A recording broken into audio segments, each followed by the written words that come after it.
أعوذ بالله من الشيطان الرجيم. بسم الله الرحمن الرحيم. سبح لله ما في السماوات والأرض وهو العزيز الحكيم. له ملك السماوات والأرض يحيي ويميت وهو على كل شيء قدير. هو الأول والآخر والظاهر والباطن وهو بكل شيء عليم. هو الذي خلق السماوات والأرض في 6 أيام ثم استوى على العرش يعلم ما يلج في الأرض وما يخرج منها.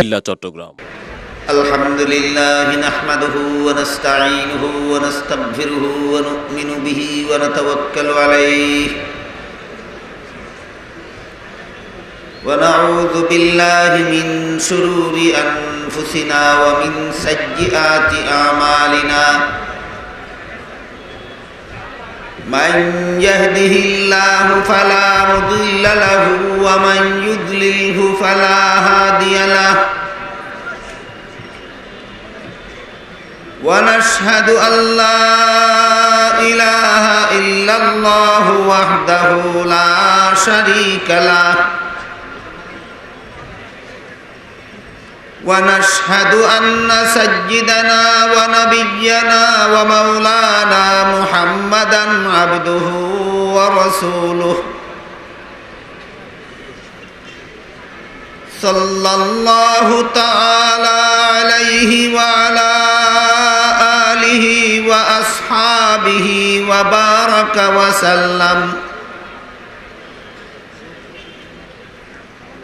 أما بعد فأعوذ بالله من الشيطان الرجيم. بسم الله الرحمن الرحيم.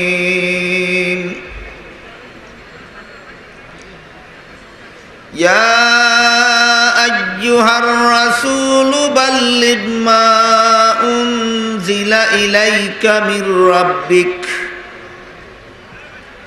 وإن لم تفعل فما بلغت رسالته. وقال رسول الله صلى الله عليه وسلم فليبلغ الشاهد منكم الغائب. وقال عليه الصلاة والسلام من سن سنة حسنة فله أجرها وأجر من عمل بها أو كما قال عليه الصلاة والسلام.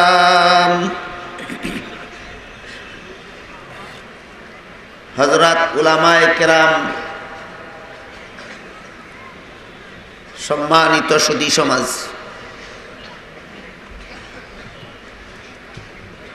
আল্লাহ পাক রব্বুল আলামিন অত্যন্ত দয়া করে, মেহেরবানি করে আপনাদেরকে, আমাদেরকে বর্তমান দুনিয়ার সমস্ত মুমিন মুসলমানদেরকে শ্রেষ্ঠ নবীর শ্রেষ্ঠ উম্মত হওয়ার সৌভাগ্য দান করেছেন। আলহামদুলিল্লাহ।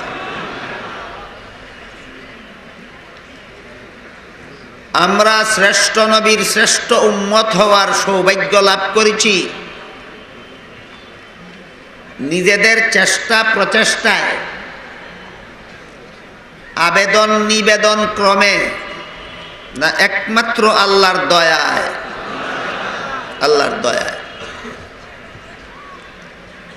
আল্লাহ ইচ্ছা করলে আমাদের শ্রেষ্ঠ নবীর উম্মতের যুগে দুনিয়াতে না পাঠিয়ে অন্যান্য নবীর যুগে দুনিয়াতে পাঠাতে পারতেন। আদম আলাইহিস সালামের যুগে আমাদের পাঠালে আমরা শ্রেষ্ঠ নবীর শ্রেষ্ঠ উম্মত হওয়ার সুযোগ পেতাম না। নূহ আলাইহিস সালামের যুগে পাঠালেও নয়, ইব্রাহিম আলাইহিসসালামের যুগে, মুসা আলাইহিসসালামের যুগে, ঈসা আলাইহিসসালামের যুগে যদি আল্লাহ আমাদের এই পৃথিবীতে পাঠাতেন, তাহলে আমরা কিছুতেই শ্রেষ্ঠ নবীর শ্রেষ্ঠ উম্মত হওয়ার সৌভাগ্য লাভ করতে পারতাম না। আমাদের কোনো চেষ্টা প্রচেষ্টা ছাড়া, আমাদের কোনো আবেদন নিবেদন ছাড়া আল্লাহ নিজেই নিজের পক্ষ থেকে দয়া করে আমাদেরকে শ্রেষ্ঠ নবীর উম্মতের যুগে দুনিয়াতে পাঠিয়ে আমাদেরকে শ্রেষ্ঠ উম্মত হওয়ার সৌভাগ্য দান করেছেন।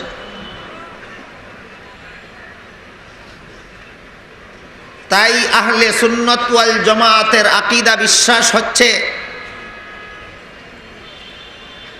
আমাদের মহানবী মুহাম্মদুর রাসূলুল্লাহ সাল্লাল্লাহু আলাইহি ওয়াসাল্লাম সৃষ্টির শ্রেষ্ঠ মর্যাদার অধিকারী, আর এই নবীর উম্মত সকল নবীর উম্মতের চেয়ে শ্রেষ্ঠ মর্যাদার অধিকারী। আমাদের নবীর মর্যাদা সৃষ্টির শ্রেষ্ঠ, দুইটা শব্দ মনে থাকবে না? আমাদের নবীর মর্যাদা সৃষ্টির শ্রেষ্ঠ। যদি বিশ্বাস করেন তবেই আহলে সুন্নাত ওয়াল জামাত হতে পারেন, বিশ্বাস না করলে আহলে সুন্নাত ওয়াল জামাত হওয়া যাবে না। আহলে সুন্নাত ওয়াল জামাত হওয়ার ব্যবস্থা মুখের দাবি নয়, কতগুলি আকীদা বিশ্বাস অন্তরে থাকতে হবে। মৌখিক দাবির দ্বারা কেউ আহলে সুন্নাত ওয়াল জামাত হতে পারে না। কতগুলি আকীদা বিশ্বাস অন্তরে থাকলে আহলে সুন্নাত ওয়াল জামাত হওয়া যায়। এর মধ্যে একটা, আল্লাহ পাক রব্বুল আলামিন আমাদের নবী মুহাম্মদুর রাসূলুল্লাহ সাল্লাল্লাহু আলাইহি ওয়াসাল্লামকে শেষ নবী বানিয়েছেন। এই আকীদার দ্বারা আহলে সুন্নাত ওয়াল জামাত হওয়া যাবে না। এই আকীদার দ্বারা শুধুমাত্র মুসলমান হওয়া যাবে। আমাদের নবীকে শেষ নবী বিশ্বাস করলে আহলে সুন্নাত ওয়াল জামাত হওয়া যাবে না শুধুমাত্র মুসলমান হওয়া যাবে? এটা বন্ধ করো, বাতি বাতি বাতি অফ করো। আমার দিকে কেন বাতিটা?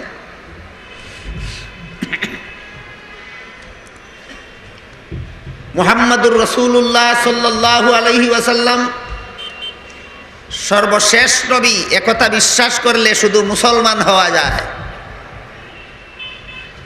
আহলে সুন্নাত ওয়াল জামাত হওয়ার জন্য শেষ নবী বিশ্বাস করা যথেষ্ট নয়, সৃষ্টির শ্রেষ্ঠ মর্যাদার অধিকারী বিশ্বাস করতে হবে। যারা আমাদের নবীকে শেষ নবী বিশ্বাস করে না, তারা আহলে সুন্নাত ওয়াল জামাতের অন্তর্ভুক্ত নয়, না মুসলমানের অন্তর্ভুক্ত নয়। পার্থক্যটা বোঝা দরকার। যারা আমাদের নবীকে শেষ নবী বিশ্বাস করে না, তারা আহলে সুন্নাত ওয়াল জামাতের অন্তর্ভুক্ত নয়, এ পর্যন্তই শেষ নয় কথা। বরং আমাদের নবীকে যারা শেষ নবী বিশ্বাস করে না, তারা মুসলমানেরই অন্তর্ভুক্ত নয়। তাইলে মুহাম্মদুর রাসূলুল্লাহ সাল্লাল্লাহু আলাইহি ওয়াসাল্লামকে শেষ নবী বিশ্বাস করেই আহলে সুন্নাত ওয়াল জামাত হয়ে গেলাম, না মাত্র মুসলমান হইলাম? মাত্র মুসলমান হইলাম। আহলে সুন্নাত ওয়াল জামাতের অন্তর্ভুক্ত হওয়ার জন্য শেষ নবী বিশ্বাস করার পরও সৃষ্টির শ্রেষ্ঠ মর্যাদার অধিকারী বিশ্বাস করতে হবে। আমাদের নবীর মর্যাদা সৃষ্টির শ্রেষ্ঠ। আমাদের নবীর মর্যাদা যদি সৃষ্টির শ্রেষ্ঠ বিশ্বাস করেন তবেই আহলে সুন্নাত ওয়াল জামাত হতে পারেন, একথা বিশ্বাস না করলে আহলে সুন্নাত ওয়াল জামাত হতে পারেন না। আর আমাদের নবীর সাহাবায়ে কেরামের মধ্যে প্রত্যেক সাহাবীর মর্যাদা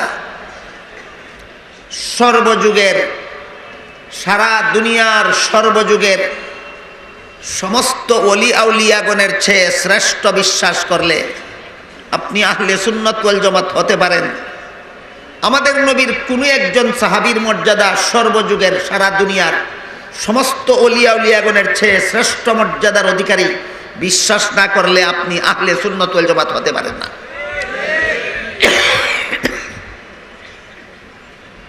তাহলে আহলে সুন্নাত ওয়াল জামাত চাপার জুড়ে হওয়া যায় না কতগুলি আকীদা বিশ্বাসের দ্বারা হওয়া যায়? চাপার জুড়ে নয় তো, না কতগুলি আকীদা বিশ্বাসের দ্বারা। এর মধ্যে একটা, আমাদের মহানবী মুহাম্মদুর রাসূলুল্লাহ সাল্লাল্লাহু আলাইহি ওয়াসাল্লামকে আল্লাহ সৃষ্টির শ্রেষ্ঠ মর্যাদা দান করেছেন। আরেকটা, সমস্ত নবী রাসূলগণকে আল্লাহ পাক রব্বুল আলামিন আজীবনের বেগুনাহ হওয়ার সৌভাগ্য দান করেছেন। কোন নবী জীবনে কোনোদিন গুনাহ করেননি। যদি বিশ্বাস করেন তাহলে আপনি আহলে সুন্নাত ওয়াল জামাত হতে পারেন।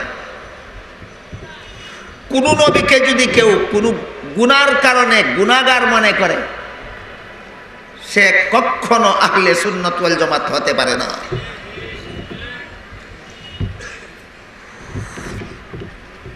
আমাদের নবীর সাহাবাগণের প্রত্যেক সাহাবী সারা দুনিয়ার সর্বযুগের সমস্ত অলিয়া উলিয়াগণের চেয়ে শ্রেষ্ঠ মর্যাদার অধিকারী।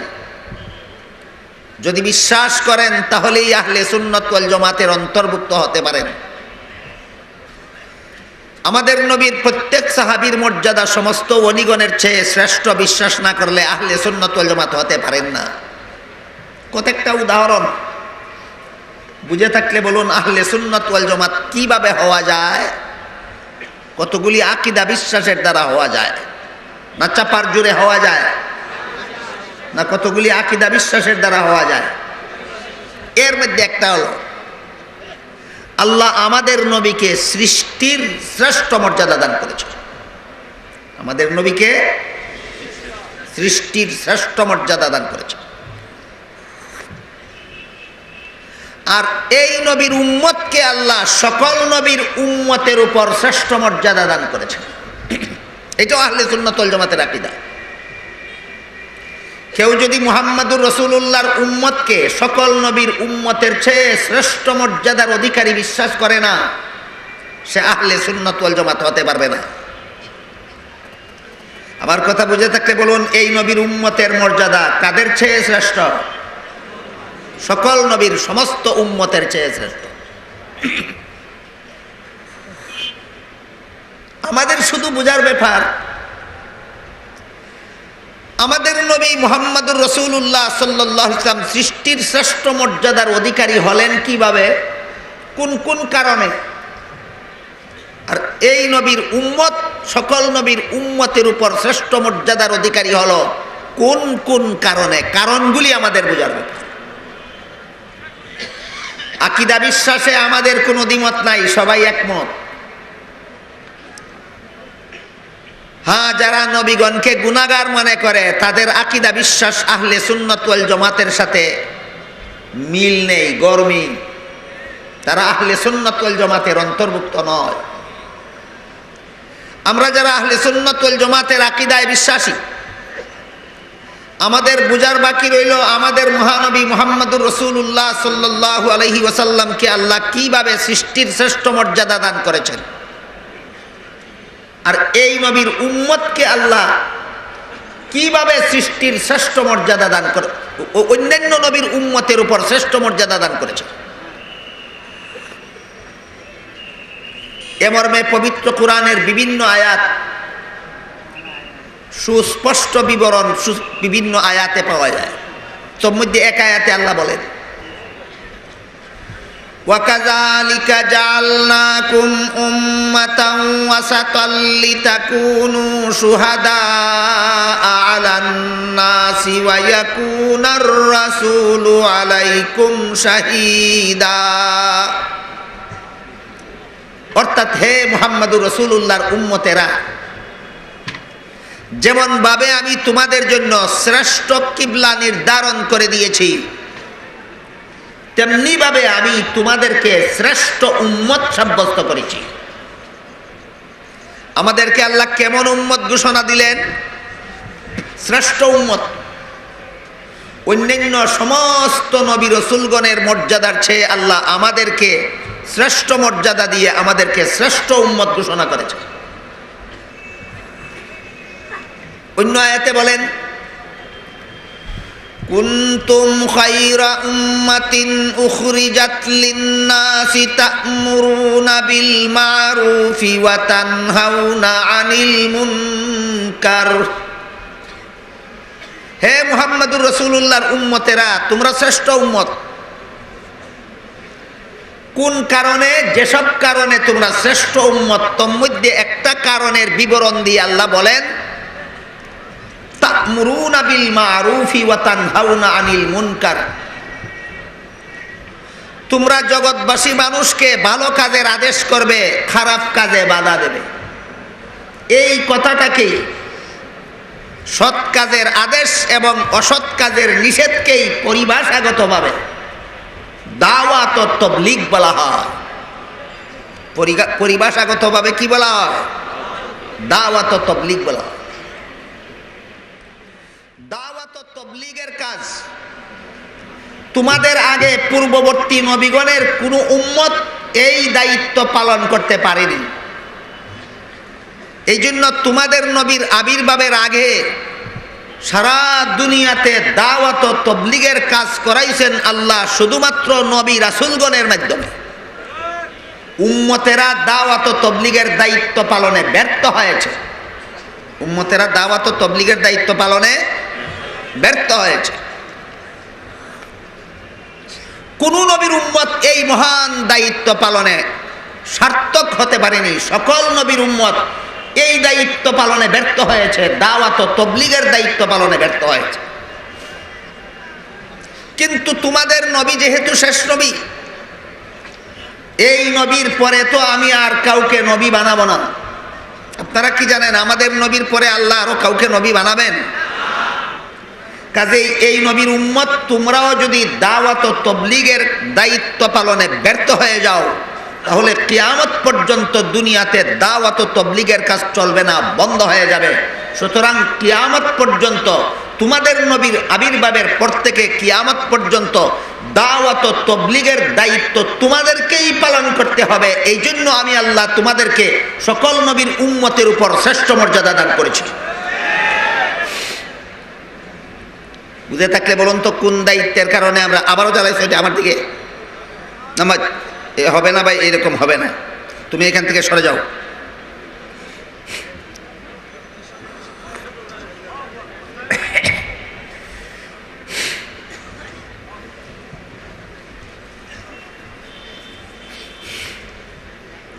একটু পরিষ্কার বুঝে আসলো কোন কারণে আল্লাহ আমাদেরকে শ্রেষ্ঠ উম্মত হওয়ার মর্যাদা দান করলেন।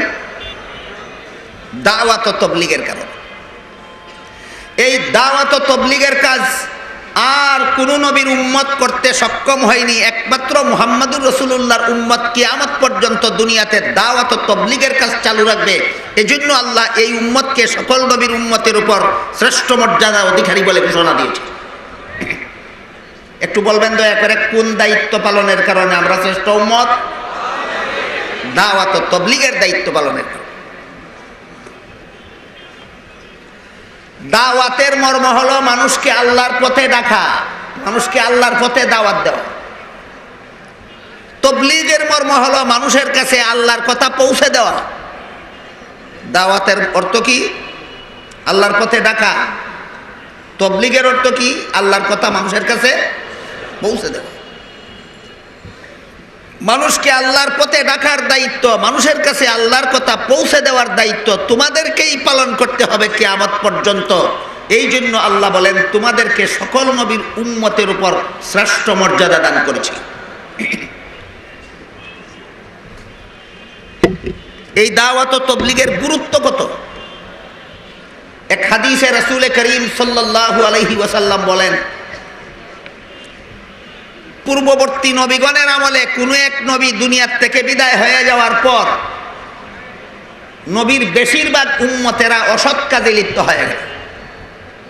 অতি অল্প সংখ্যক উম্মতেরা অসৎ কাজে লিপ্ত হইল না, আর বাকি বেশি বেশি সংখ্যক উম্মতেরা অসৎ কাজে লিপ্ত হয়।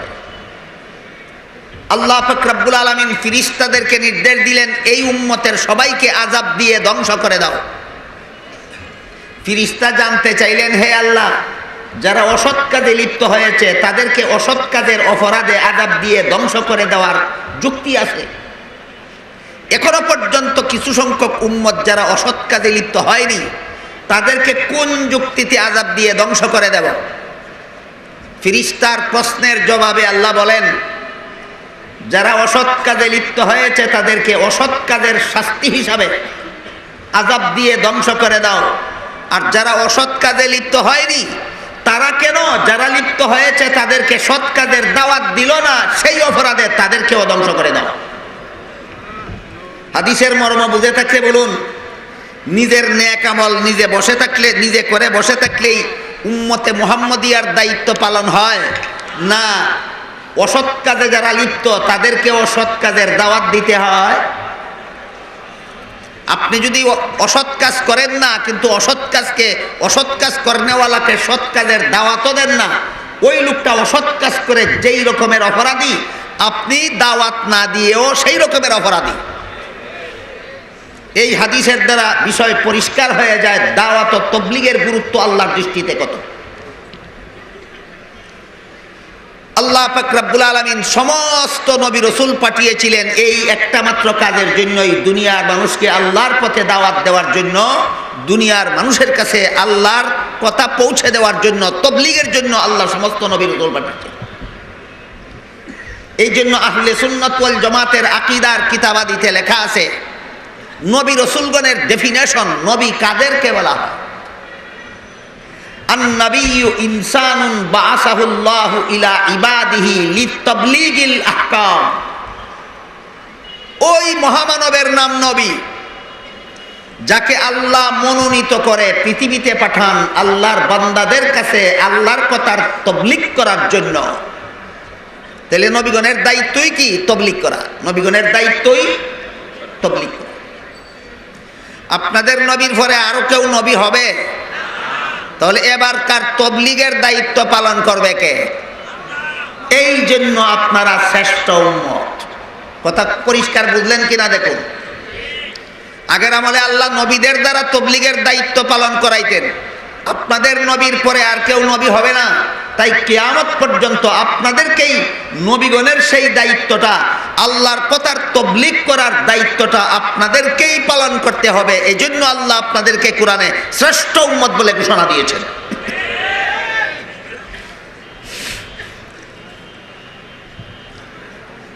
এ মর্মে আল্লাহ পাক রব্বুল আলামিন আমাদের মহানবী মুহাম্মদুর রাসূলুল্লাহ সাল্লাল্লাহু আলাইহি ওয়াসাল্লামকে নির্দেশ দিয়া বলেন, ইয়া আইয়ুহার রাসূলু বাল্লিগ মা উনজিলা ইলাইকা মির রাব্বিক ওয়া ইল্লাম তাফআল ফামা বাল্লাগতা রিসালাতা। হে রাসূল করিম সাল্লাল্লাহু আলাইহি ওয়াসাল্লাম, হাটহাজারীর হযরত মুহতামিম সাহুজুর দামাত বারাকাতুহুম বলে গেছেন, পবিত্র কোরআনের যত আয়াতে আল্লাহ আমাদের নবীকে ডাক দিয়েছেন, সম্বোধন করেছেন, সবগুলি আয়াতে হয়তো ইয়া আইয়ুহান নবী বলেছেন, আর না হয় ইয়া আইয়ুহার রাসূল বলেছেন।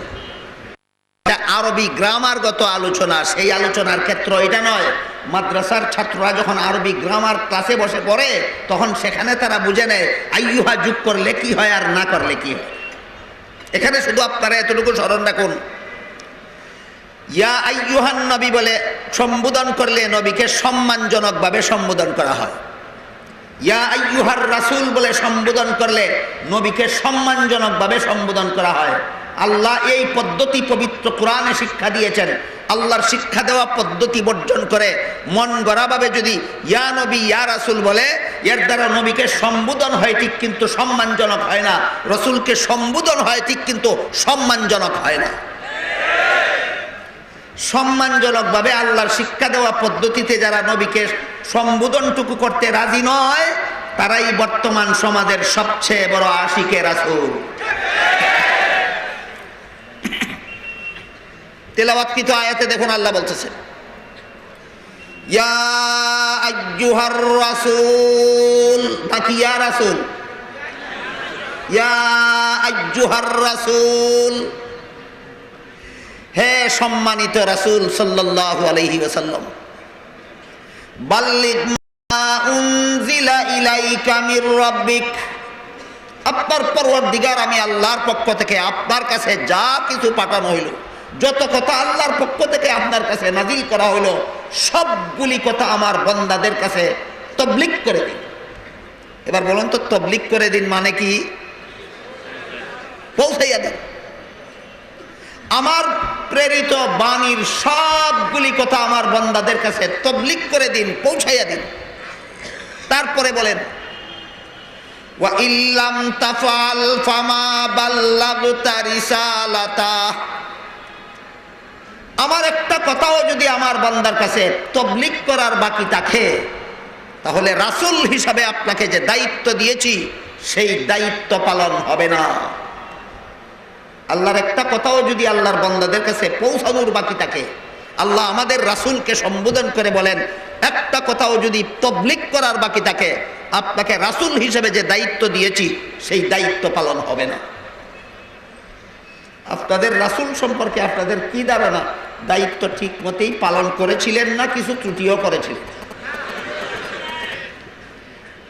বিন্দু মাত্র ত্রুটি করেননি। যদি কেউ বলে সে আবার মুসলমানও দাবি করে, সে নির্ভেজাল মুসলমান না মুসলমান নামের ভেজাল? রাসূল দায়িত্ব পালনে ত্রুটি করেছেন এমন কথা যদি কেউ বলে, আবার মুসলমান হওয়ারও দাবি করে, সে নির্ভেজাল মুসলমান নয়, সে হলো মুসলমান নামের ভেজাল।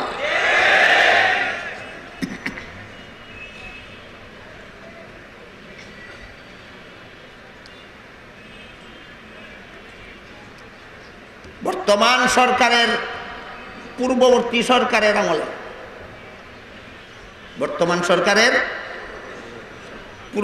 সরকারের আমলে, আমি কোনো রাজনৈতিক কথা বলবো না, কারা নবীকে দায়িত্ব পালনের ত্রুটি করেছেন বলেছে তাদেরকে শনাক্ত করতে চাই। কোনো রাজনৈতিক কথা নয়, কোনো রাজনৈতিক দল নিয়ে কথা নয়। আমাদের দেশের রাজনৈতিক পরিস্থিতি হল, প্রধান দুইটা দল পালাক্রমে গদিতে যায়। প্রধান দুইটা দল, একবার এই দল আবার ওই দল, একবার এই দল আবার ওই দল। অন্য দল যদি গদির ধারে কাছেও যাইতে চায়, এই দুই দলের কোনো এক দলের লেজে না ধরে পারে না। তাহলে দলগতভাবে কতগুলি দল গদিতে যায়? মাত্র দুইটা। এই দল গদিতে গেলে বলে ওই দল দেশ লুটে খেয়েছে, ওই দল গদিতে গিয়া বলে এই দলে দেশ লুটে খাইছে। আমি যদি দুনো দলের কথা বিশ্বাস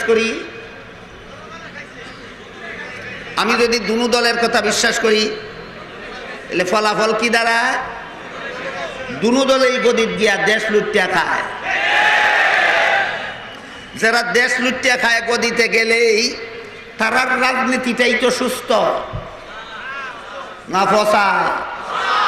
এই সমাজে সুস্থ রাজনীতি চলে না, সুস্থ রাজনীতি অচল। এই সমাজে যে রাজনীতি চালু আছে সেটা সুস্থ রাজনীতি নয়, ফসা গান্দা রাজনীতি চালু আছে।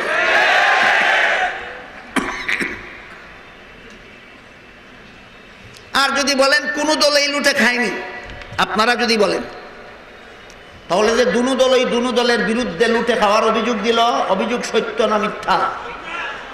তাহলে কোন দল সত্যবাদী? দুনো দল মিথ্যাবাদী। মিথ্যাবাদীর দলে যেই দেশে রাজনীতি করে সেই দেশে যা হবার তাই হবে,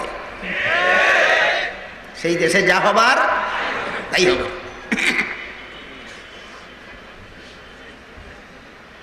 এই জন্য আমাকে অনেক সময় দেশে বিদেশে অনেক লোকে জিজ্ঞেস করে, আপনি কোন দল করেন?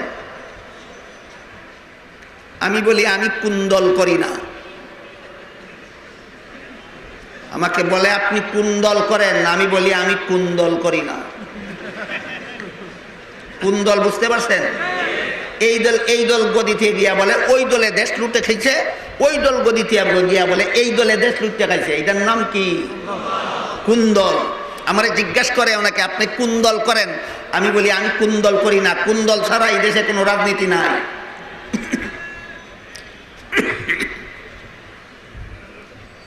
বর্তমান সরকারের আগের সরকারের আমলে যে দল গদিতে গেছিল সেই দলের লেজে ধরে আরো কয়েকটা উপদলও সেখানে গেছিল।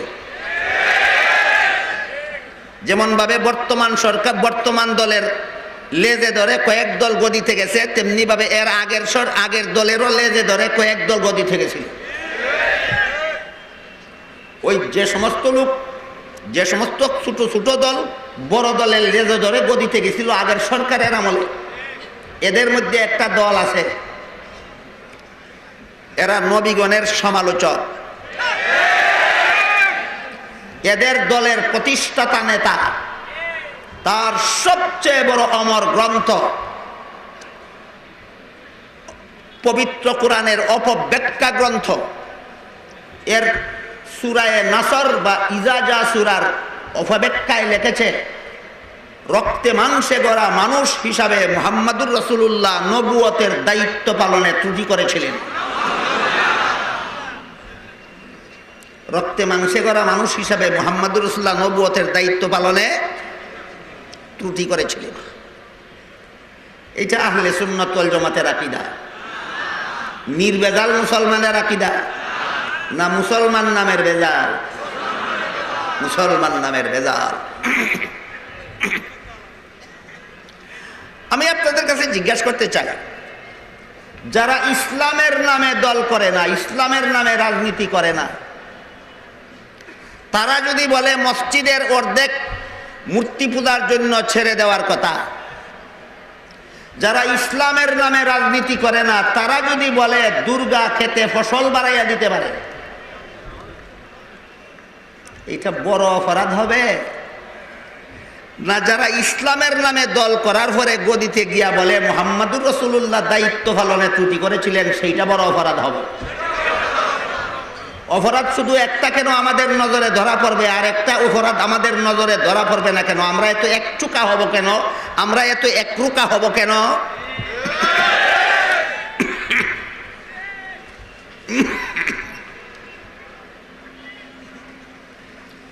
যারা ইসলামের নামে দল করে না, ইসলামের নামে রাজনীতি করে না, এরা যদি বলে মসজিদের অর্ধেক হিন্দুদের মূর্তি পূজার জন্য ছেড়ে দেওয়ার কথা ইসলামে আছে, ইসলামের নামে দল করে, ইসলামের নামে রাজনীতি করে, আমরা শুধু এতটুকু অনুরোধ করে বলতে পারি, যারা ইসলামের নামে দল করেন না, ইসলামের নামে রাজনীতি করেন না, আপনারা ইসলাম নিয়ে নাক গলাইতে যাবেন না। এতটুকু বলতে পারি, ইসলাম নিয়ে নাক গলাইতে যাবেন না, ইসলামের মসজিদ নিয়ে নাক গলাইতে যাবেন না, ইসলামের আকীদা বিশ্বাস নিয়ে নাক গলাইতে যাবেন না। আপনাদের কাজ নিয়ে আপনারা থাকুন, আমাদেরকে আমাদের ইসলাম নিয়ে থাকতে দিন। ইসলামের নামে যারা রাজনীতি করে না, দল করে না, তারা যদি মসজিদের অর্ধাংশ পূজার জন্য ছেড়ে দেওয়ার কথা বলে, ইসলামের নামে যারা দল করে না, রাজনীতি করে না, তারা যদি দুর্গা খেতে ফসল বাড়াইয়া দিতে পারে বলে, এইটা হবে বড় অপরাধ না? যারা ইসলামের নামে দল করে আর মুহাম্মদুর রাসূলুল্লাহ দায়িত্ব পালনে ত্রুটি করেছিলেন বলে, ওইটা হবে বড় অপরাধ। অপরাধ তো অপরাধই। আমরা শুধু এক দলের অপরাধ দেখবো আর এক দলের অপরাধের বেলায় চোখ বুজে থাকবো নাকি? আল্লাহ পাক রব্বুল আলামিন বলেন, ইয়া আইয়ুহার রাসূল, হে রাসূল করিম সাল্লাল্লাহু আলাইহি ওয়াসাল্লাম, বাল্লিগ, তাবলীগ করে দিন। কি তাবলীগ করবেন? মা উনজিলা ইলাইকা মির রাব্বিক, আপনার পরওয়ারদিগারের পক্ষ থেকে আপনার কাছে যা কিছু নাজিল করা হচ্ছে সবগুলি আমার বান্দাদের কাছে তাবলীগ করে দিন, পৌঁছে দিন। একটা কথাও যদি পৌঁছাবার বাকি থাকে, রাসূলের দায়িত্ব পালন হবে না। এই জন্য মহানবীর ঐতিহাসিক বিদায় হজের ভাষণের শেষের দিকে আরাফার ময়দানে লক্ষাধিক সাহাবায়ে কেরামদেরকে আল্লাহর রাসূল সম্বোধন করে বলেছিলেন, আল্লাহর সব কথা আমি তোমাদের কাছে পৌঁছে দিয়েছি কিনা আল্লাহর সবগুলি কথা আমি তোমাদের কাছে তবলিগ করেছি কিনা? সাহাবায়ে কেরাম বলেন, হ্যাঁ আপনি তবলিগ করেছেন। রাসূল আল্লাহকে সাক্ষী করে বলেন, আল্লাহ সাক্ষী থাকুন, আপনার বান্দারা স্বীকার করছে আপনার সব কথা আমি আপনার বান্দাদের কাছে তবলিগ করেছি। রাসূলের দাবি আল্লাহর সব কথা তবলিগ করেছেন, সাহাবায়ে কেরামের সাক্ষী আল্লাহর সব কথা রাসূল বান্দাদের কাছে তবলিগ করেছেন। এবার শুনুন এই ব্যাপারে আল্লাহর মন্তব্য কি। এই ঘটনার পরে আল্লাহ পাক রব্বুল আলামিন আয়াত নাযিল করে বলেন, আল-ইয়াউমা আকমালতু লাকুম দীনাকুম ওয়া আতমামতু আলাইকুম নি'মাতি ওয়া রাদিতু লাকুমুল ইসলাম দীনা। আজকে অর্থাৎ মহানবীর বিদায় হজের ভাষণের দিনে আল্লাহ আয়াত নাযিল করে বলেন, আজকে আমি তোমাদের দ্বীনকে পরিপূর্ণ করে দিলাম। যেহেতু কিছু কথা পৌঁছাবার বাকি রইল এই জন্য না, যেহেতু সব কথা রাসূল পৌঁছাইলেন সেই জন্য। তাহলে আল্লাহ সাক্ষী দিলেন রাসূল সব কথা পৌঁছাইছেন, সাহাবায়ে কেরাম সাক্ষী দিলেন রাসূল সব কথা পৌঁছাইছেন, আর মুহাম্মদুর রাসূলুল্লাহ দাবি করেছেন আমি সব কথা পৌঁছাইছি। তারপরও ইসলামের নামে যারা দল করে আর তাফসীরের নামে যারা বই লেখে, এরা যদি বলে রক্তে মাংসে গড়া মানুষ হিসাবে রাসূল আল্লাহ প্রদত্ত দায়িত্ব পালনে ত্রুটি করেছিলেন, তারা কোন শ্রেণীর মুসলমান?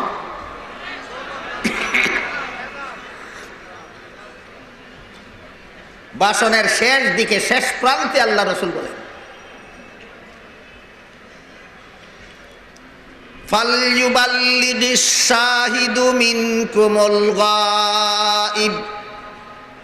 আমি যাদেরকে পাইলাম তাদের কাছে আল্লাহর কথার তবলিগ আমি করলাম, আমি যাদেরকে পাইলাম না তাদের কাছে তবলিগ করার দায়িত্ব তোমাদের হাতে অর্পণ করলাম। ইয়া আইয়ুহার রাসূল বাল্লিগ মা উনজিলা ইলাইকা বলে আল্লাহ রাসূলের কাছে তবলিগের যে দায়িত্ব অর্পণ করেছিলেন, ঐতিহাসিক বিদায় হজের ভাষণে রাসূল সেই দায়িত্ব পালন সম্পন্ন করার ঘোষণা দিলেন, আল্লাহ তার সমর্থন দিলেন, সাহাবায়ে কেরাম সাক্ষী দিলেন। তারপর রাসূল দুনিয়ার থেকে বিদায় হওয়ার পর কিয়ামত পর্যন্ত এই দ্বীনের তবলিগের দায়িত্ব কে পালন করবে? আল্লাহর রাসূল পরিষ্কারভাবে সমাধান দিয়ে বলেন, ফালইউবাল্লিগিশ শাহিদু মিনকুমুল গায়ব। আমি যাদেরকে পাইলাম তাদের কাছে তবলিগ আমি করলাম, যাদেরকে আমি পাইলাম না তাদের কাছে তবলিগ করার দায়িত্ব তোমাদের হাতে অর্পণ করলাম।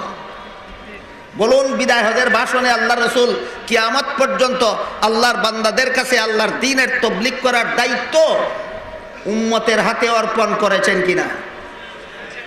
এবার বলেন, আপনাদের নবীর আবির্ভাবের আগে দ্বীনের তবলিগের দায়িত্ব কাদের হাতে অর্পিত ছিল? নবীদের হাতে। আপনাদের নবীর আবির্ভাবের পর থেকে কিয়ামত পর্যন্ত দ্বীনের তবলিগের দায়িত্ব কোন কোন নবীর হাতে অর্পিত হলো? কোন নবীর হাতে না, একমাত্র শেষ নবীর উম্মতের হাতে। এই জন্য আল্লাহ পাক রব্বুল আলামিন বলেন, কুনতুম খাইরা উম্মাহ, তোমরা সর্বশ্রেষ্ঠ উম্মত, সকল নবীর উম্মতের উপর তোমাদের মর্যাদা সর্বশ্রেষ্ঠ। আমরা শ্রেষ্ঠ নবীর শ্রেষ্ঠ উম্মত। পরিষ্কার হইল কিনা আমরা কোন কারণে শ্রেষ্ঠ উম্মত? কোন কারণে? দাওয়াত ও তাবলীগের কারণে শ্রেষ্ঠ উম্মত। এই দাওয়াত ও তাবলীগের কাজটা পারিবারিক, জাতীয় না আন্তর্জাতিক? আন্তর্জাতিক। আপনাদের নবী ছিলেন আন্তর্জাতিক নবী। এই নবীর দাওয়াতের পরিধি ছিল আন্তর্জাতিক পর্যায়ে। এই নবী দুনিয়ার থেকে বিদায়ের কয়েক মাস আগে উম্মতের হাতে আন্তর্জাতিক পর্যায়ে দাওয়াত ও তাবলীগের দায়িত্ব অর্পণ করেছেন। বলুন, আপনারা কোন পর্যায়ে দাওয়াত ও তাবলীগের দায়িত্ব প্রাপ্ত? আন্তর্জাতিক পর্যায়ে। এর অর্থ একথা নয় যে জাতীয় পর্যায়ে দাওয়াত ও তাবলীগ চলবে না। এর অর্থ এ নয় যে পারিবারিক পর্যায়ে দাওয়াত ও তাবলীগ চলবে না, বরং পারিবারিক পর্যায় থেকে দাওয়াত ও তাবলীগের কাজ শুরু হবে। সর্বপ্রথম আপনার বিবিকে আপনি আল্লাহর পথে দাওয়াত দিতে হবে। সর্বপ্রথম আপনার বাচ্চাকে আপনি আল্লাহর পথে দাওয়াত দিতে হবে। এই দাওয়াত ও তাবলীগটা কোন পর্যায়ে শুরু হইল? পারিবারিক, তারপর সমাজের মানুষকে বলতে হবে, তারপর নিজের দেশের মানুষকে আল্লাহর দ্বীনের দাওয়াত দিতে হবে। এটা কোন পর্যায়ে গেল? জাতীয় পর্যায়ে। তারপরে সারা বিশ্বের মানুষকে আল্লাহর পথের দাওয়াত দিতে হবে, আল্লাহর কথার তাবলীগ করতে হবে। সেটা কোন পর্যায়ে গেল? আন্তর্জাতিক পর্যায়ে। আন্তর্জাতিক পর্যায়ে, বর্তমান বিশ্বে আন্তর্জাতিক পর্যায়ে দাওয়াত ও তাবলীগের যে ব্যবস্থা, সুশৃঙ্খল ব্যবস্থা করে গেছেন, তিনি হলেন দারুল উলুম দেওবন্দের কৃতি সন্তান হযরত আল্লামা ইলিয়াস রহমাতুল্লাহি আলাইহি। বলুন, আন্তর্জাতিক পর্যায়ে সুশৃঙ্খলভাবে দাওয়াত ও তাবলীগের ব্যবস্থা করে গেছেন কে? ইলিয়াস রহমাতুল্লাহি আলাইহি। হযরত ইলিয়াস রহমাতুল্লাহি আলাইহি কোন প্রতিষ্ঠানের হাতে গড়া সন্তান? উপমহাদেশের সমস্ত কওমি মাদ্রাসার প্রথম মাদ্রাসা, উপমহাদেশের সমস্ত কওমি মাদ্রাসার মডেল দারুল উলুম দেওবন্দ মাদ্রাসার কৃতি সন্তান হযরত আল্লামা ইলিয়াস রহমাতুল্লাহি আলাইহি আধুনিক বিশ্বে দাওয়াত ও তাবলীগ নিয়ম শৃঙ্খলা মতো একই নিয়মে একই শৃঙ্খলাবদ্ধভাবে সারা বিশ্বে দাওয়াত ও তাবলীগের সিস্টেম প্রবর্তন করে গেছেন, পদ্ধতি চালু করে গেছেন। এই কারণে বিষয়টা অনেকের বুঝতে একটু কঠিন হয়। বলে শুধু কঠিন হয় না, বরং না বোঝার কারণে উল্টাপাল্টা কথা বলে। বলে কি? বলে আমরা ইসলামী তাবলীগ মানি, ইলিয়াসি তাবলীগ মানি না। কি তাবলীগ মানে? ইসলামী তাবলীগ মানে। কি তাবলীগ মানে না? ইলিয়াসি তাবলীগ মানে না। এই ব্যাপার নিয়ে আমার সাথে অনেক সময় তাদের বিতর্ক হয়, অনেক সময় বিতর্ক হয়, আনুষ্ঠানিকভাবে অনানুষ্ঠানিকভাবে। এক বিতর্ক অনুষ্ঠানে তারা আমাকে প্রশ্ন করে বসল,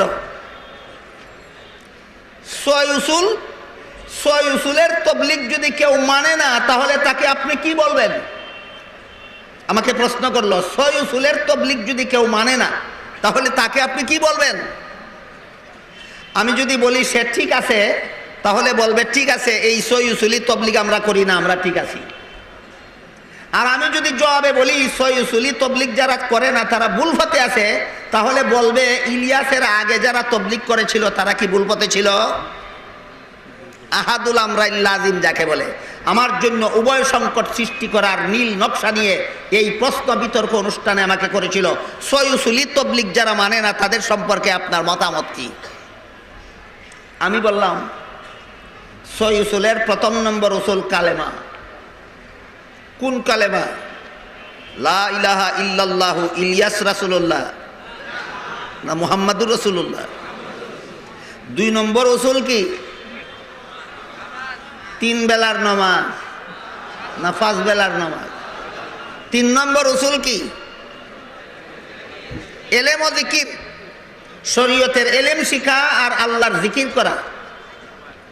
4 নম্বর উসুল কি? একরামুল মুসলিমিন, এক মুসলমান আর এক মুসলমানকে যথাযথ মর্যাদা দেওয়া। 6 নম্বর উসুল কি? 5 নম্বর সহি নিয়ত, ভালো কাজ ভালো নিয়তে করা। 6 নম্বর উসুল কি? দাওয়াত ও তাবলীগ, আল্লাহর দ্বীনের কাজে, আল্লাহর দ্বীনের দাওয়াতের কাজে, আল্লাহর দ্বীনের তাবলীগের জন্য সময় লাগানো। আমাকে যখন প্রশ্ন করলো এই 6 উসুলি তাবলীগ যদি কেউ মানে না তাহলে তার ব্যাপারে আপনি আপনার কি মতামত পেশ করবেন? আমি বললাম 6 উসুল বলতে হবে না, শুধু পয়লা নম্বর উসুলটাই ধরো। শুধু পয়লা নম্বর উসুলটা কি? কলেমা লা ইলাহা ইল্লাল্লাহু মুহাম্মাদুর রাসূলুল্লাহ। মাত্র 6টার একটা। 6টা না মানলে কি হবে তুমি পরে বলবা, আগে বলো 6টার একটা, প্রথমটা যদি মানে না তাহলে তার ব্যাপারে বাহাস অনুষ্ঠানের মাধ্যমে ফয়সালা করতে হবে না। সারা দুনিয়ার সমস্ত মুসলমানে জানে 6 উসুলের প্রথম উসুল কলেমা। যে মানে না সে মুসলমান থাকতে পারে না।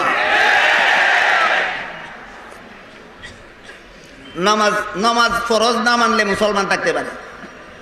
কি বলেন? 2 নম্বর উসুল কি? নামাজ ফরজ না মানলে মুসলমান থাকতে পারে? এলেম শিক্ষা করা ফরজ না মানলে মুসলমান থাকতে পারে? আল্লাহকে স্মরণ রাখা ফরজ না মানলে মুসলমান থাকতে পারে? থাকতে পারে না। কাজেই এটা ইলিয়াসি তবলিগ নয়, এটা ইসলামী তবলিগ। লা ইলাহা ইল্লাল্লাহু মুহাম্মাদুর রাসূলুল্লাহর তবলিগ ইলিয়াসি না ইসলামী? পাঁচ বেলার ফরজ নামাজের তবলিগ ইলিয়াসি না ইসলামী? এলেম শিকার তবলিগ, আল্লাহর জিকির করার তবলিগ ইলিয়াসি না ইসলামী? মুসলমানকে যথাযথ মর্যাদা দেওয়ার তবলিগ ইলিয়াসি না ইসলামী? ভালো কাজ ভালো নিয়তে করার তবলিগ ইলিয়াসি না ইসলামী? আল্লাহর দ্বীনের দাওয়াত ও তবলিগের দায়িত্ব পালন করে শ্রেষ্ঠ নবীর শ্রেষ্ঠ উম্মত হওয়ার মর্যাদা লাভ করা ইলিয়াসি না ইসলামী? কাজে একটাও ইলিয়াসি নয়, সবগুলি ইসলামী। তাহলে তিনি চালু করলেন কিভাবে? তিনি কালেমা চালু করেননি, তিনি সর্বস্তরের মুসলমানের কালেমা সংশোধনের ব্যবস্থা চালু করেছেন। তিনি নামাজ প্রবর্তন করেননি, তিনি সকল মুসলমানকে নামাজি বানাবার ব্যবস্থা প্রবর্তন করেছেন। কাজ নূতন না পদ্ধতি নূতন? পদ্ধতি। এই পার্থক্যটা বোঝার দরকার, না হলে যারা তবলিগের নিন্দাবাদ করে, তারা যে সমস্ত গুজব রটায় তবলিগের বিরুদ্ধে, ওই গুজব যে অবান্তর অসারটা বুঝতে পারবেন না। ইলিয়াস রহমতুল্লাহি আলাইহি এই 6 উসুলের মাধ্যমে একটা নূতন কাজও প্রবর্তন করেননি, সবগুলি মুহাম্মদুর রাসূলুল্লাহর প্রবর্তিত। কলেমা মুহাম্মদুর রাসূলুল্লাহ প্রবর্তন করেছেন, ইলিয়াস নয়। 5 বেলার নামাজ মুহাম্মদুর রাসূলুল্লাহ প্রবর্তন করেছেন, ইলিয়াস নয়। এরপর এলেম শিক্ষা করার নিয়ম মুহাম্মদুর রাসূলুল্লাহ প্রবর্তন করেছেন, ইলিয়াস নয়। আল্লাহর জিকির করার কথা মুহাম্মদুর রাসূলুল্লাহর প্রবর্তিত, ইলিয়াস নয়। মুসলমানকে মর্যাদা দেওয়ার কথা মুহাম্মদুর রাসূলুল্লাহ বলেছেন, ইলিয়াস নয়। সহি ভালো কাজ সহি নিয়তে করার কথা মুহাম্মদুর রাসূলুল্লাহ বলেছেন, ইলিয়াস নয়। আল্লাহর দ্বীনের কাজে সময় লাগানোর কথা মুহাম্মদুর রাসূলুল্লাহ বলেছেন, ইলিয়াস নয়। সুতরাং কাজগুলি নূতন না পুরাতন? তাইলে ইলিয়াস কি করলেন?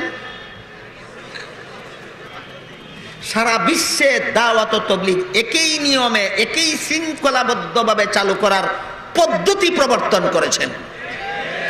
কাজ পদ্ধতি, কাজ নূতন না পদ্ধতি নূতন? এর একটা উদাহরণ দেখুন।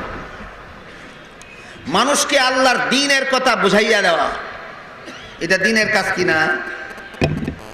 মানুষকে আল্লাহর দ্বীনের কথা বুঝিয়ে দেওয়া দ্বীনের কাজ কিনা, ইসলামী কাজ কিনা? মুহাম্মদুর রাসূলুল্লাহ মানুষকে ওয়াজ নসিহত করেছেন না করেননি? সাহাবায়ে কেরাম মানুষকে ওয়াজ নসিহত করেছেন, তাবেঈন করেছেন, তাবেঈন করেছেন, মুজতাহিদ ইমামগণ করেছেন, 4 মাযহাবের 4 ইমাম করেছেন, 4 তরিকার 4 বুজুর্গ করেছেন। এই 1400 বছরের ইতিহাসে ইসলামের সর্বযুগের মনীষীরাই মানুষকে ওয়াজ করার দায়িত্ব পালন করেছেন। কিন্তু মুহাম্মদুর রাসূলুল্লাহর যুগে মাইক ছিল না। মাইক ছিল?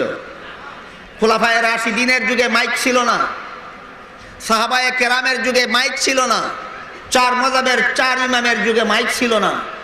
ওয়াজ করা দ্বীনের কাজ। ওয়াজের জন্যই এই বিশাল মহাসম্মেলনের আয়োজন। ওয়াজ শোনার জন্যই আপনারা এসেছেন, ওয়াজ করার জন্যই আলেমগণ তশরিফ এনেছেন। ওয়াজই এখানের মূল কাজ। সামিয়ানা কিসের জন্য? এটা সহজ করার পদ্ধতি।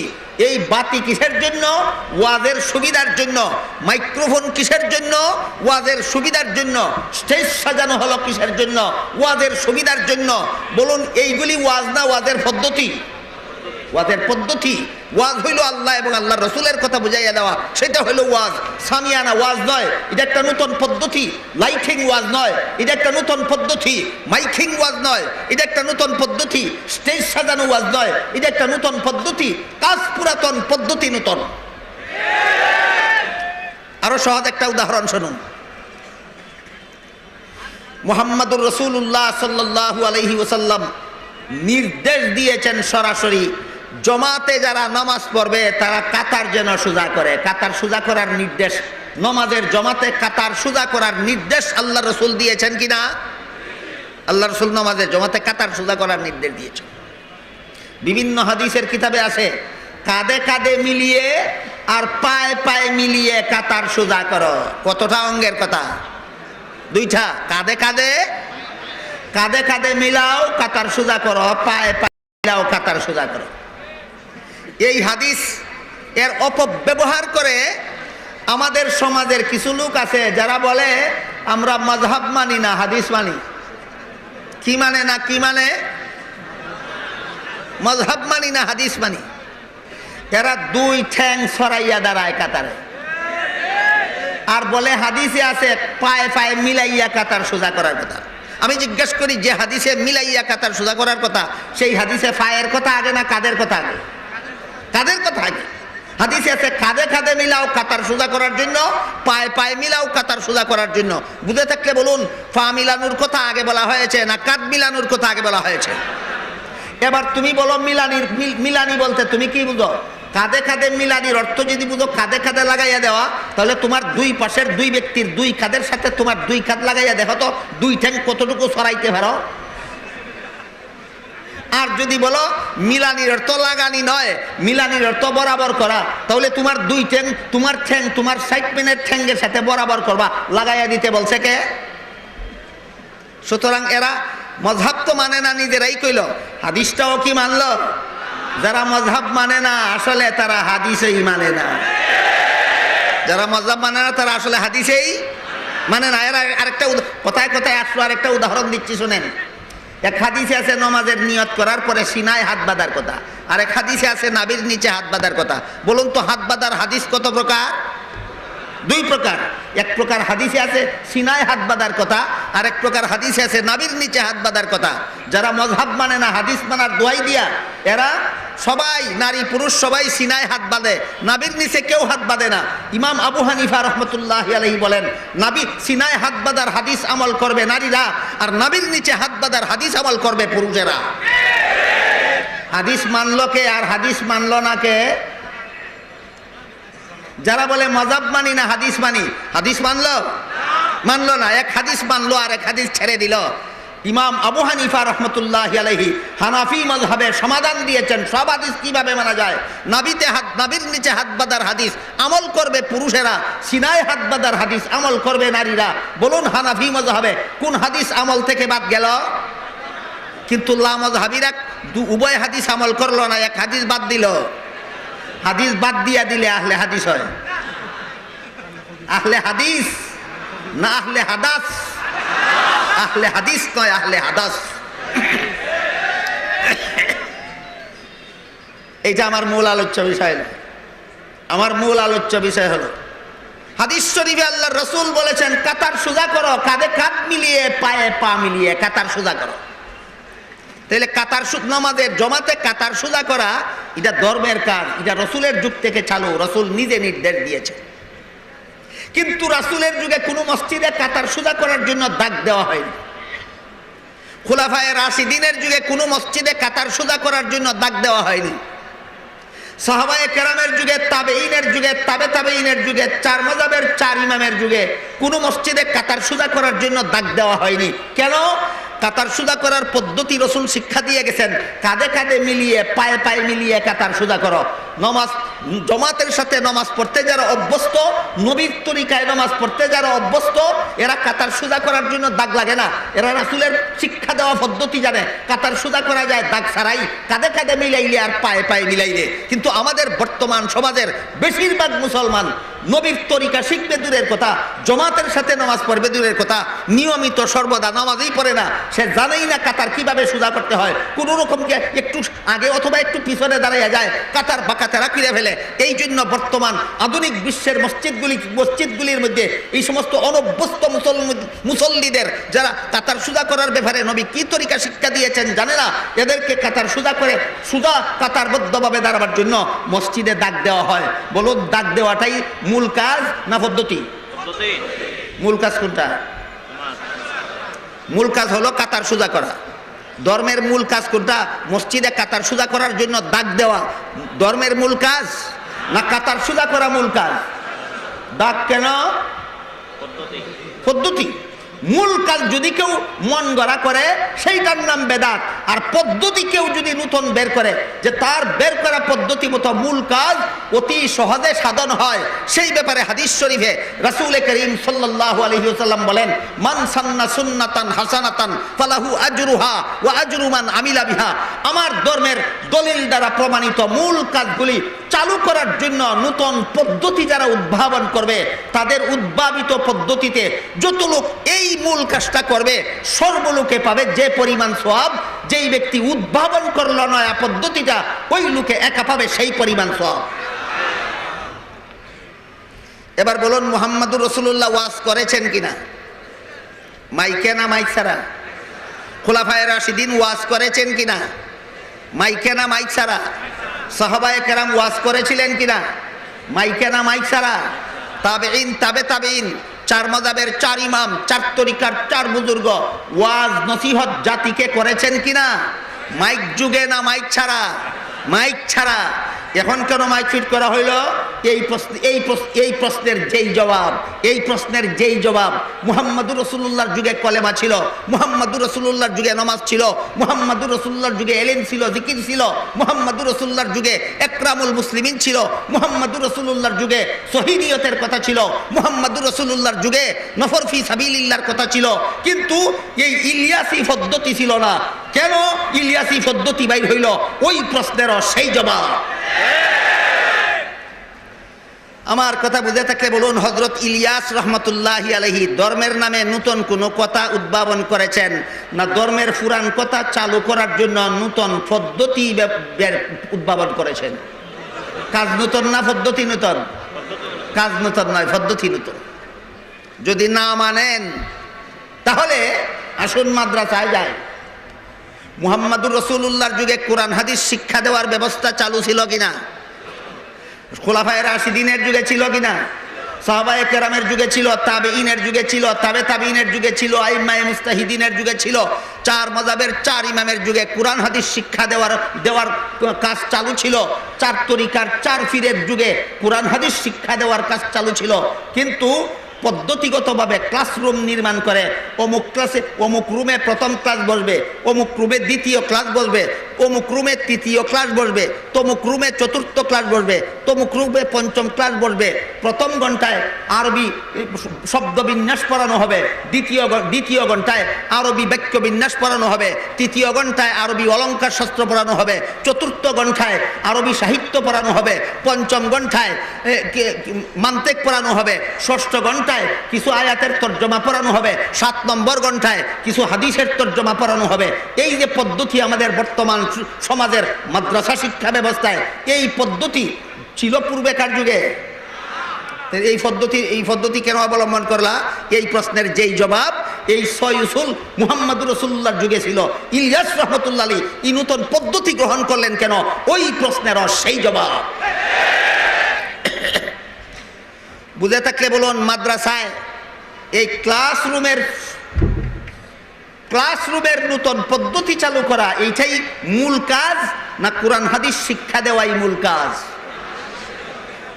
ক্লাসরুমের যে নতুন পদ্ধতি চালু হইল এটা মূল কাজ না কাজের পদ্ধতি?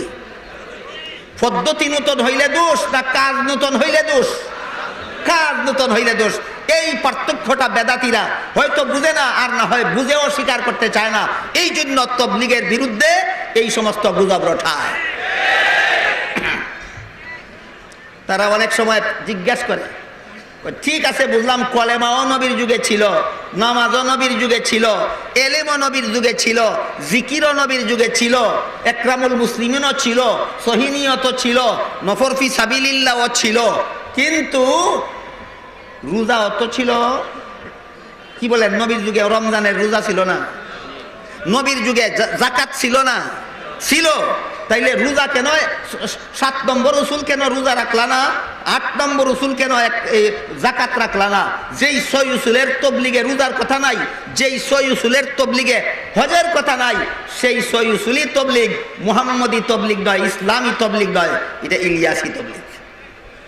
যে 6 কথার ভিতরে রমজান মাসে রোজা রাখার কথা নাই, যে 6 কথার ভিতরে কলেমার কথা আছে মানলাম, রোজার কথা, নামাজের কথা আছে মানলাম, এলিমের কথা আছে মানলাম, জিকিরের কথা আছে মানলাম, কিন্তু 6 উসুলের ভিতরে তো রমজান মাসে রোজা রাখার কথা নাই, 6 উসুলের ভিতরে তো হজ করার কথা নাই।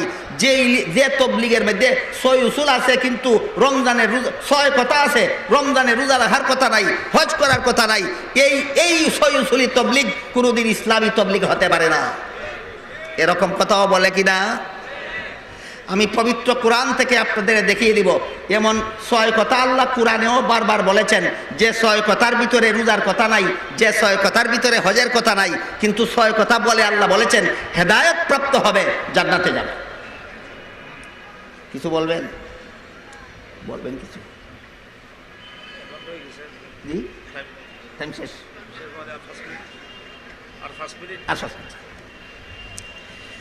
পবিত্র কোরআনের সূরাতুল বাকারার শুরুতেই আল্লাহ পাক রব্বুল আলামিন বলেন কোরআন নাজিল করা হয়েছে মুত্তাকিনদের হেদায়েতের জন্য। মুত্তাকিন কিভাবে হওয়া যাবে? আল্লাহ 6টা কথা বলেছেন।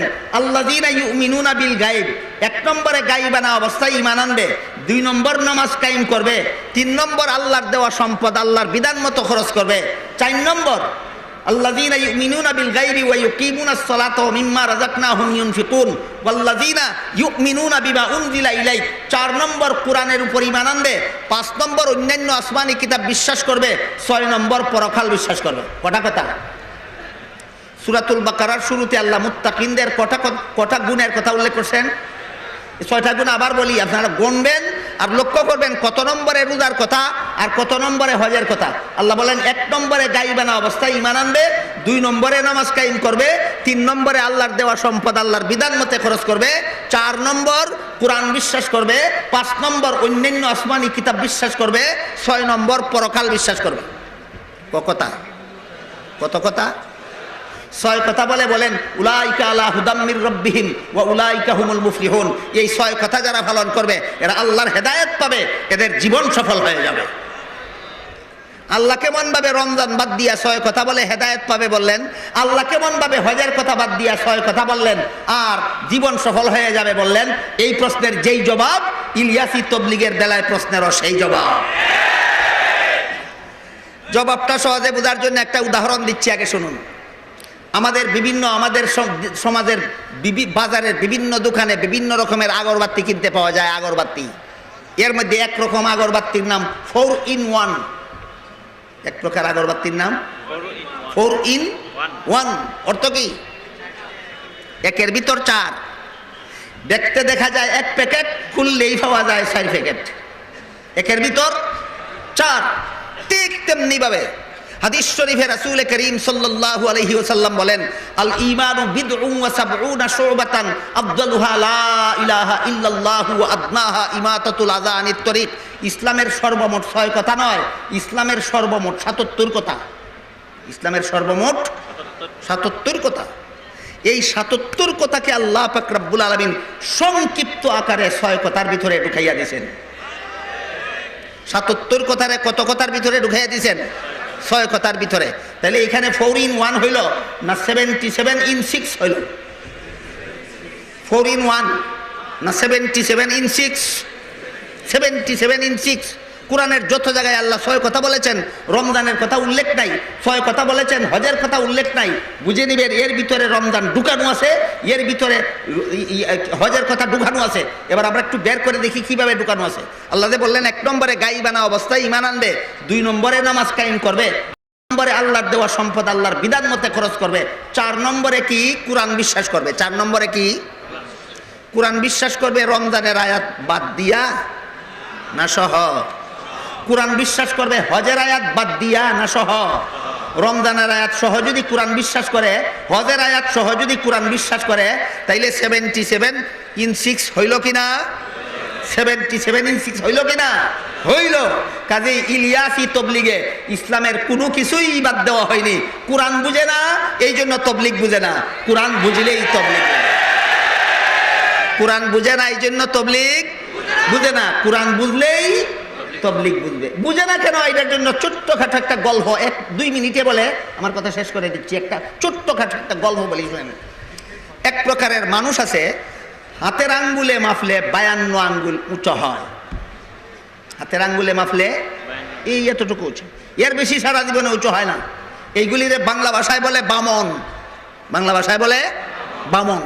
একটা মেয়ে ছিল বামন, বয়স হয়েছে 20 বছর, বাবা বিয়ে দিয়েছে স্বামীর ঘরে। ওই বামন মেয়েটা স্বামীর ঘর করে শাশুড়িকে নিয়ে। একদিন শাশুড়ি কলসি দিয়ে পুকুরে পাঠালো পানি আনতে। অনেকক্ষণ যাবৎ এই বামন পুত্রবধূ পানি নিয়ে ঘরে আসে না। শাশুড়ি রান্নাঘর থেকে ডাকতেছিল, বৌমা বৌমা কলসি নিয়ে ঘরে আসো না কেন? বৌমা পুকুর থেকে জবাব দেয়, আম্মা আমার গলা হইল। কাজে ইলিয়াসি তবলিগে ইসলামের কোনো কিছুই বাদ দেওয়া হয়নি। কোরআন বুঝে না, এই জন্য তবলিগ বুঝে না। কোরআন বুঝলেই তবলিগ, কোরআন বুঝে না এই জন্য তবলিগ বুঝে না। কোরআন বুঝলেই তবলিগ বুঝবে। বুঝে না কেন? এটার জন্য ছোট্টখাটো একটা গল্প 1-2 মিনিটে বলে আমার কথা শেষ করে দিচ্ছি। একটা ছোট্টখাটো একটা গল্প বলি শুনেন।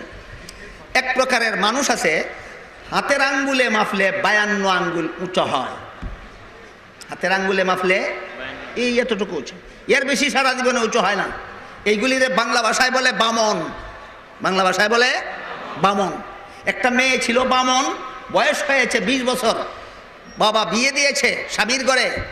ওই বামন মেয়েটা স্বামীর ঘর করে শাশুড়িকে নিয়ে। একদিন শাশুড়ি কলসি দিয়ে পুকুরে পাঠালো পানি আনতে। অনেকক্ষণ যাবৎ এই বামন পুত্রবধূ পানি নিয়ে ঘরে আসে না। শাশুড়ি রান্নাঘর থেকে ডাকতেছিল, বৌমা বৌমা কলসি নিয়ে ঘরে আসো না কেন? বৌমা পুকুর থেকে জবাব দেয়, আম্মা আমার গলার হাড় ছিঁড়ে কলসির ভিতরে পড়ে গেছে। গলার হাড় ছিঁড়ে কোথায় পড়ে গেছে? কলসির ভিতরে পড়ে গেছে। শাশুড়ি বলে, কলসির ভিতরে পড়ে থাকলে তো হাত দিলেই দেখবা তোমার হাড় কলসির তলায় বসা আছে। হাত দিলেই দেখবা তোমার হাড় কলসির তলায় বসা আছে। বৌমা পুকুর পাড় থেকে জবাব দেয়, আম্মা এতক্ষণ পর্যন্ত কলসির ভিতর হাত রাইতেছি, এই কলসিটার তো তলাই নাই। কি নাই? কেন বললো ভাই? সত্যই তলা নাই, না লাগাল পায় না? ঠিক তেমনি ভাবে সয়ুসুলি তবলিগের তো দলিলই নাই, না লাগাল হয় না। ওইটার যেমন কলসির তলা লাগাল হয় না বলে বলে তলাই নাই, এরাও সয়ুসুলি তবলিগের দলিল লাগাল এলিমের জুড়ে লাগাল হয় না, এই জন্য বলে সয়ুসুলের তবলিগই নেই। এই ইলিয়াস রহমতুল্লাহি আলাইহির এই নূতন পদ্ধতির উদ্ভাবিত পদ্ধতি মতে সারা বিশ্বে কোরআনের নির্দেশ মতো নবীর তরিকা মতো সারা বিশ্বে দাওয়াত ও তবলিগের কাজ চলছে। লক্ষ লক্ষ কোটি কোটি মুসলমানের কলেমা দুরুস্ত হয়েছে। লক্ষ লক্ষ কোটি কোটি বেনামাজি মুসলমান নামাজি হয়েছে। অসংখ্য অগণিত ইহুদি খ্রিস্টান বেঈমান কাফির মুসলমান হয়েছে। তারা সবে মিলে পাইবে যেই পরিমাণ সব। নূতন পদ্ধতি উদ্ভাবন করার কারণে একা ইলিয়াস রহমতুল্লাহি আলাইহি পাবেন সেই পরিমাণ সব। ওয়া আখিরু দাওয়ানা আলহামদুলিল্লাহি রাব্বিল আলামিন।